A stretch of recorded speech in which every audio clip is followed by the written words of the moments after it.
Aku pingin share gimana caranya aku mencari ikigai dalam hidup aku. Nah, yang pertama, teman-teman harus bikin. Assalamualaikum warahmatullahi wabarakatuh. Halo semuanya, jumpa lagi di DN Sutari. Di video kali ini, sesuai dengan janji aku di video yang sebelumnya, bahwa aku pingin ngebahas tentang masalah mencari ikigai.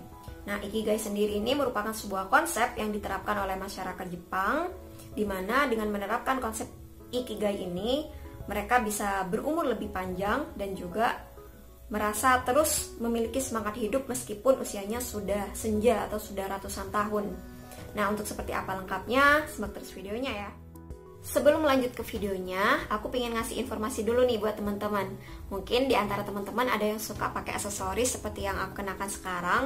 Nah, ini aksesoris gemstone dan ini sebuah produk handmade dari salah satu teman aku, dan dia pernah juga testimoni keajaiban sholawat di YouTube ini. Nah, buat teman-teman yang tertarik atau suka pakai aksesoris, terutamanya gelang, nah bisa nih pakai salah satu produk handmade yang bisa di request permintaannya, kemudian juga bisa request kayak permatanya gitu ya, mainannya gitu. Nah, silakan pesan produknya di Instagram Kutsuso. Terima kasih. Nah, ikigai sendiri itu artinya adalah alasan untuk ada atau alasan untuk hidup. Nah, dengan adanya ikigai ini, seseorang jadi semangat setiap harinya, setiap paginya untuk bangun dan meneruskan hidupnya karena dia memiliki ikigai.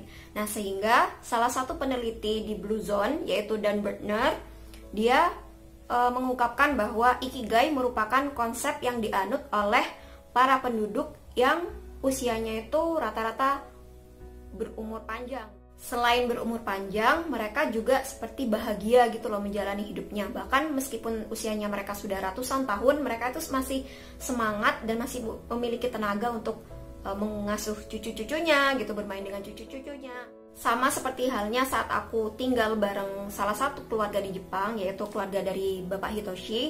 Nah, beliau sendiri ini usianya sudah hampir 80 tahunan. Kemudian dia juga memiliki seorang ibu yang usianya udah hampir 100 tahun. Nah, tapi mereka masih aktif, masih sering menerima traveler dari seluruh dunia untuk tinggal bareng mereka. Terus mereka kayak ngajarin gitu loh tentang budaya Jepang. Jadi meskipun usianya sudah tua, mereka tuh seperti selalu produktif dan selalu aktif gitu loh.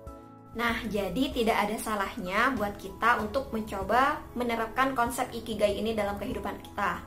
Nah, untuk mengetahui ikigai atau mencari ikigai dalam hidup kita, kita harus memperhatikan 4 hal. 4 hal atau 4 aspek ini, yang pertama adalah 1, apa yang kita sukai atau apa yang kamu sukai. Kemudian yang kedua adalah apa yang kita ahli di dalamnya atau keterampilan apa yang kamu punya. Kemudian yang ketiga adalah apa yang dunia butuhkan atau apa yang bisa kita lakukan agar bermanfaat untuk orang lain. Dan yang keempat adalah apakah kita bisa mendapatkan imbalan atau hasil dari apa yang kita lakukan. Nah, keempat aspek tadi harus kita seimbangkan sampai akhirnya kita menemukan titik tengah dari irisan masing-masing 4 hal tersebut sehingga terbentuklah sebuah ikigai. Nah, buat teman-teman yang mulai ingin mencari ikigainya dalam hidupnya masing-masing, nah bisa dengan cara yang pertama adalah kita harus know yourself dulu. Kita harus tahu diri kita sendiri dulu. Apa yang kita sukai, apa kelebihan kita, apa kekurangan kita. Nah, kemudian setelah itu kita bisa menerapkan 10 aturan untuk menemukan ikigai menurut salah satu buku dari Hector Garcia dan Frances Miralles dalam buku mereka yang judulnya Ikigai: The Japanese Secret to Long and Happy Life. Yang pertama adalah tetap aktif. Nah, caranya bisa dengan melakukan hal-hal baru, mencoba hal-hal baru, kemudian melakukan hal-hal yang bernilai atau bermakna, bisa dengan membantu banyak orang, bisa membantu keluarga kita, orang-orang di sekitar kita, makhluk lain di sekitar kita, contohnya kayak memberi makan kucing misalnya, kayak gitu. Jadi stay aktif atau selalu tetap aktif. Kemudian yang kedua adalah hindari kebiasaan terburu-buru. Nah, ini misalnya saat kita mencoba hal-hal baru, kita berusaha untuk tetap aktif. Nah, kemudian kita tidak boleh terburu-buru. lakukan atau usahakan apapun yang kita lakukan itu dilakukan secara perlahan. Nikmati setiap proses momennya. Jangan saat kita udah mencoba hal-hal baru kemudian kayak yang baru nyoba udah pingin dapat hasil, akhirnya kayak yang menyerah gitu. Nah, hindari sikap untuk terburu-buru. Dan yang ketiga adalah hanya makan sampai 80% kenyang. Nah, hal ini menarik karena aku juga pernah baca di salah satu bukunya Habib Novel Al-Aidrus tentang Telaah Hikmah 40 Hadis Arba'in Nawawiyah. Nah, di situ dituliskan bahwa 9 obat mujarab untuk menghilangkan penyakit hati diantaranya adalah mengosongkan perut. Nah, jadi salah satu obat mujarab agar hidup kita bahagia itu adalah mengosongkan perut atau dengan mempersedikit makan. Jadi kalau usahakan setiap kita makan itu kita nggak sampai terlalu kenyang, karena itu bisa membuat membuat mood kayak yang males kayak gitu. Apalagi usahakan kalau kita muslim ya perbanyaklah berpuasa gitu, bisa dengan puasa Senin Kemis atau puasa Daud dan lain sebagainya. Kemudian yang keempat adalah kelilingi diri dengan teman-teman yang baik. Hindarilah lingkungan yang toksik, teman-teman yang toksik ataupun teman-teman yang tidak membuat kita jadi berkembang. Jadi kayak hindarilah teman-teman yang suka bergosip, kemudian yang menjerumuskan kita pada hal-hal yang buruk, sebaiknya dihindari. Yang kelima adalah lakukan olahraga ringan setiap hari. Contohnya lari pagi, bersepeda, kemudian workout di dalam rumah, pergi ke gym, dan lain sebagainya. Yang keenam adalah tersenyum kepada orang-orang di sekitar kita. Nah, seperti sudah diajarkan oleh Rasulullah bahwa senyum itu ibadah, senyum itu adalah juga sebagai bentuk sedekah kita, kebaikan kita kepada orang lain. Dengan kita tersenyum, kita bisa membuat orang lain itu jadi merasa nyaman dengan diri kita. Yang ketujuh adalah berhubungan kembali dengan alam. Nah, ini ada hubungannya dengan yang nomor 5 tadi. Misalnya saat kita berolahraga ringan setiap hari dengan kita berlari pagi, kita juga bisa mengambil poin berhubungan kembali dengan alam. Jadi saat kita lari pagi, menghirup udara segar, terus kita kayak ngelihat alam di sekitar kita, itu bisa membuat hidup kita atau diri kita tuh jadi lebih tenang. Yang kedelapan adalah bersyukur pada setiap hal yang bisa membuat harimu lebih baik. Contohnya adalah bersyukur hari ini kita masih bisa makan, bersyukur hari ini kita masih bernafas tanpa alat bantu pernafasan, kita bersyukur gigi kita tidak sakit, bersyukur mata kita masih bisa melihat, dan bersyukur untuk setiap hal yang ada dalam diri kita saat ini. Yang kesembilan adalah nikmati momen saat ini, atau yang sering aku bilang ke teman-teman adalah enjoy the present moment. Nikmati hari ini, jangan terlalu cemas atau khawatir tentang masa depan dan tidak terlalu menyesali tentang masa lalu. Hiduplah untuk hari ini, lakukan yang terbaik untuk hari ini, karena masa depan bisa saja berubah karena apa yang kita lakukan hari ini. Dan yang ke-10 adalah ikuti ikigaimu. Jadi saat kita sudah membiasakan diri dengan melakukan step-step dari 1 sampai 9, maka suatu saat kita bakal ketemu dengan ikigai kita. Saat kita sudah ketemu dengan ikigai kita, kita bisa mulai hidup dengan mengikuti ikigai kita masing-masing. Nah, di sini aku pingin share gimana caranya aku mencari ikigai dalam hidup aku. Nah, yang pertama, teman-teman harus bikin diagram Venn gitu ya, kayak lingkaran gini. Kemudian setelah itu kita menulis step by stepnya. Nah, yang pertama alurnya adalah 1, kita menulis apa saja yang kita sukai.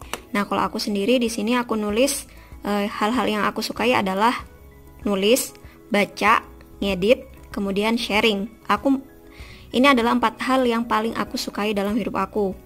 Nah, kemudian setelah kita menemukan apa yang kita sukai, kita berangkat ke yang kedua, apa yang kita ahli atau kuasai. Nah, kalau aku sendiri menilai aku sendiri gitu ya, aku tuh lumayan bisa dalam hal menulis. Karena beberapa kali aku sering bantu orang lain untuk bikin skripsi kayak gitu, kemudian kayak nulis artikel dan lain sebagainya. Nah, kemudian aku juga lumayan bisa menganalisis dan membuat kesimpulan. Jadi aku tuh suka dengerin ceramah, baca. Nah, di situ kan kita biasanya dapat pengetahuan baru. Nah, aku ngerasa aku tuh bisa membuat kesimpulan atau sebuah pandangan baru yang aku bisa share ke banyak orang. Nah, jadi itulah hal-hal yang paling aku kuasai. Nah, kemudian yang ketiga, urutannya adalah apa yang dunia butuhkan. Nah, dengan apa yang aku sukai dan apa yang aku ahli di dalamnya, aku berharap orang lain itu bisa terinspirasi dari pengalaman aku atau bisa membuat mereka jadi termotivasi. Nah, makanya aku suka share tentang pengalaman keajaiban sholawat, kemudian share tentang buku-buku self development. Nah, karena aku berharap dengan kehadiranku, dengan apa yang aku suka, dengan apa yang aku ahli, orang-orang jadi terinspirasi dan merasa termotivasi. Nah, kemudian yang keempat, yang terakhir adalah kita hidup di dunia pasti butuh yang namanya kayak sesuatu imbalan gitu ya. Walaupun bukan jadi tujuan utama, tapi kita juga penting mengetahui apa yang akan bisa menghasilkan atau akan